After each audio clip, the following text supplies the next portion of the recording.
കോഴിക്കോട് പേരാമ്പ്ര മണ്ഡലത്തിലെ വർഗീയ ധ്രുവീകരണ വിവാദത്തിൽ തെരഞ്ഞെടുപ്പ് കമ്മീഷന്റെ നിയമപരമായ നടപടികൾ അവസാനിക്കുന്നു. പരാതികൾക്ക് ബലമേകുന്ന തെളിവുകൾ തെരഞ്ഞെടുപ്പ് കമ്മീഷന് കിട്ടിയിട്ടില്ല. LDF സ്ഥാനാർത്ഥി TP രാമകൃഷ്ണനെതിരെ UDF നൽകിയ പരാതിയിൽ ഫ്ലൈയിംഗ് സ്ക്വാഡ് അന്വേഷണം നടത്തിയെങ്കിലും തെളിവുകളൊന്നും കിട്ടിയിട്ടില്ല. മതം പറഞ്ഞ് വോട്ട് തേടിയെന്ന ഫാത്തിമ തെഹ്ലിയക്കെതിരായ പരാതിയിലും തെളിവ് ലഭിച്ചിട്ടില്ല.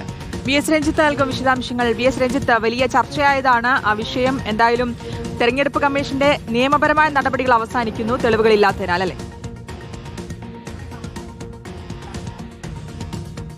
ശ്രുതി, ശ്രീജിത്ത്, തീർച്ചയായിട്ടും ആ വിഷയത്തിൽ തെരഞ്ഞെടുപ്പ് കമ്മീഷന്റെ നിയമപരമായ നടപടികൾ അവസാനിക്കുകയാണ്. ഇതിൽ TP രാമകൃഷ്ണൻ കഴിഞ്ഞ ദിവസം വിശദീകരണം കൊടുത്തിരുന്നു. ഈ അനൗൺസ്മെന്റ് വാഹകവുമായി ബന്ധപ്പെട്ട് ആ അനൗൺസ്മെന്റിൽ യാതൊരു വിധത്തിലുള്ള ബന്ധവും LDFന് ഇല്ല എന്നുള്ളതാണ് TP രാമകൃഷ്ണൻ നൽകിയ വിശദീകരണം. മാത്രമല്ല, അതിൽ പെരുമാറ്റച്ചട്ട ലംഘനമില്ല എന്നാണ് കലക്ടർ പറയുന്നത്. സമാനമായി തന്നെ ഫാത്തിമ തെഹ്ലിയും നൽകിയിരിക്കുന്ന വിശദീകരണം എന്ന് പറയുന്നത് അതുമായി ബന്ധപ്പെട്ട് യാതൊരുവിധ ബന്ധവുമില്ല. ഈ ആരോപണം ഉന്നയിക്കുന്ന തരത്തിലുള്ള ഒരു പ്രചരണം, ഒരു തരത്തിലും വർഗീയ ധ്രുവീകരണം ഉണ്ടാകുന്ന തരത്തിലുള്ള പ്രചരണം UDFന്റെ ഭാഗത്തുനിന്നുണ്ടായിട്ടില്ല എന്നുള്ളതാണ്. ഈ വിഷയത്തിൽ ഇപ്പോൾ തെരഞ്ഞെടുപ്പ് കമ്മീഷൻ ഒരു നടപടിയും എടുക്കില്ല എന്നാണ് കമ്മീഷന്റെയും ജില്ലാ ഭരണാധികാരിയുടെയും ഭാഗത്തുനിന്നുള്ള പ്രതികരണം.